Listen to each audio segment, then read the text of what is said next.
വാസുദേവരുടെ റൂമാ മക്കളെ. ഓക്കെ, ചെറിയ room, cover പോരണ്ട് പാവം.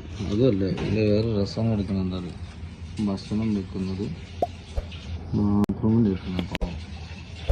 ഞങ്ങളിപ്പോൾ പാത്രം ചോദിക്കാൻ വേണ്ടി വന്നതാ. അപ്പോൾ പാത്രമൊക്കെ തിന്നു പാവം. ഒരു റൂമിൻ്റെ അവസ്ഥ ഇപ്പോൾ ഞാനൊക്കെ നിന്ന് സ്വർഗത്തിലപ്പോൾ അല്ലേ, ഇപ്പം മനസ്സിലായി.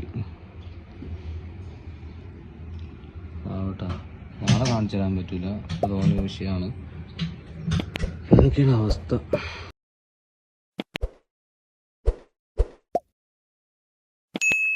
കുടുംബം നോക്കാൻ വേണ്ടി ആ പാവം എത്ര കഷ്ടപ്പെട്ടായിരിക്കും ആ റൂമിൽ താമസിക്കുന്നുണ്ടാവുക. കൊട്ടാരം പോലുള്ള വീടുള്ള അറബികൾ ഡ്രൈവറെ ഒരു മനുഷ്യനായി പോലും കാണുന്നില്ല എന്നതിന്റെ ഒരു തെളിവാണിത്. നീചന്മാരായ അറബികളുടെ വീട്ടിൽ മാത്രമായിരിക്കും ഈ ഒരു അവസ്ഥ.